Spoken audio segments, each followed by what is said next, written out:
Hey everyone, Kevin P. McAuliffe here for Lowepost.com, and I'm back again with the next lesson in our Conform series. And today we're talking about pixel aspect ratio, a little bit different than aspect ratios that we talked about in the previous lesson, but still exceptionally important. Now, you might be thinking to yourself, Kev, why do I care about this? You know what? I'm working in an HD timeline.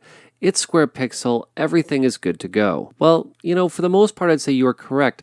What's important to keep in mind is that what we're talking about in this lesson is the acquired footage and its pixel aspect ratio. Now, obviously, if you're dealing with larger than HD footage and cameras more so, you're going to get into dealing with anamorphic lenses. Now, two of the most common types of anamorphic lenses used on cameras today are 2 times and 1.33 times anamorphic. Now, these numbers refer to the amount of squeezing that the lens is going to produce. So for example, a 2 times anamorphic lens will double the amount of horizontal information when compared to a spherical lens. Now, here's the thing. The image that's going to come back to you is actually going to be 4:3. It's going to look squashed, and you need to know how to get in and correct for that. All right, now as we do sometimes, we're going to utilize After Effects as the learning tool in the theory portion of our lesson, and then once we're ready to jump in and see how this works practically, we will switch over to Resolve to do that. Now, of course, we do need some anamorphic footage to work with, and here is a clip of a dog who's looking a little bit squashed. We've got some mountains behind him, and what we want to do is we want to take this image and put it back into being the way that it looked when it was originally acquired. So I'm going to Command or Alt and Tab into Adobe's After Effects. Let's take this clip. I'm going to drag it and drop it into the project window. Now you'll see that with this clip, if we zoom in the upper left-hand corner, it is 2880 by 2160. Now, the most important number in that raster dimension for us right now is 2160. That is what we want to make the height of the frame that we will be working in. Okay? Now, let's just go with a UHD frame size. I'm going to come down, I'm going to create a new composition. You'll see we have our UHD 4K 23976 preset at 3840 by, most importantly, 2160. And I'm going to leave everything else the way that it is, and I'm simply going to say, okay, we're even going to leave that pixel aspect ratio as square. Remember, the only thing that's going to matter when it comes to our timeline, specifically in Resolve, is what is the pixel aspect ratio of the timeline of the format that we will be outputting to when we're done. We're going to worry about the pixel aspect ratio of the clips before they even get to the timeline. So let's take our clip, let's drag it and drop it down into our composition. Now, pretty much exactly what I expected to happen is happening. Because the image is still in its 4:3 format, we haven't gotten in and added that anamorphic stretch yet, you'll see we get a bit of pillar boxing happening here. So let's do this inside of After Effects. I'm going to right click on my clip, and I'm going to head down to Interpret Footage, and I'm going to select Main. Now, this always kind of gives me a little bit of a laugh, because I always expect the Interpret Footage options to be a little bit higher in this window because I do consider them to be a little bit of a priority, but they're always tucked away right down here at the bottom. You'll notice our pixel aspect ratio right now is set to square.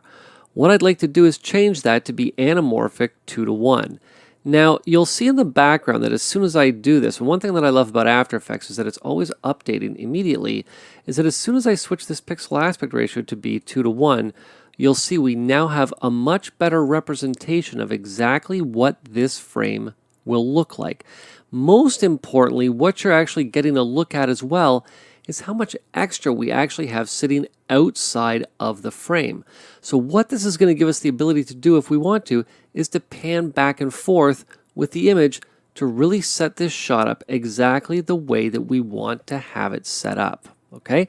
Now this was really what I wanted to show you inside of After Effects, how much extra we're getting inside of the frame, or basically outside of the frame, the viewable frame. Okay, I'm just going to cancel this because we're done inside of After Effects, and I'm going to hide out of it. Now, let's Command or Alt and Tab into DaVinci Resolve. Now, how does this concept work inside of Resolve?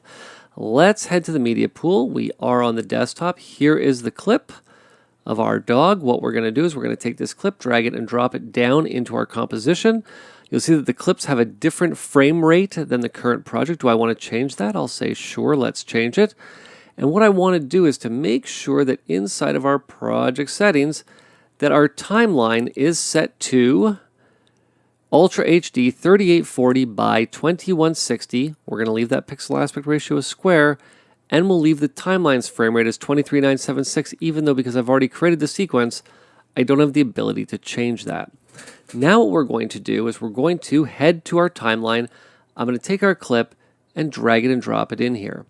Now, of course, much like in After Effects, you'll see that we have some pillar boxing happening. So let's right-click on our clip, and instead of going into the Interpret Footage options like we did in After Effects, we're going to head up to our clip attributes. Now, inside of our clip attributes, one thing that I don't necessarily like about Resolve is that when we come to our pixel aspect ratio and we choose CinemaScope, you'll notice that I have to wait until I actually say OK for the image to be updated. Now, something weird's going on here, because we know that this image vertically is 2160. However, what Resolve will do by default, because the image is larger than the frame size, is shrink it down to fit so that we can see the entire image. Now, I could come over to the inspector, I could come down to the retime and scaling section and talk about scaling. I'm not going to do that though. Why? Because I actually go in depth into it in another lesson. So what I want to do is show you another way how we can tell Resolve to stop doing what it's doing. It's attempting to be efficient by letting us view the entire frame. But I want it to come in, I want it to set this frame to fit vertically and then crop off the outside so that we can then get in and adjust the X position. So how do we go about doing that? Well, I'm going to navigate back to my project settings, and inside project settings, I'm going to come to image scaling, and I'm going to come down to mismatch resolution files, which right now is currently set to scale entire image to fit, which we don't want to do. What I'd rather do is scale to be full frame and crop the sides off. Now, keep in mind, I could be cropping the left or right sides off, or I could be cropping the top and bottom off, depending on what is actually being scaled to full frame on the X or on the Y. So let's select that.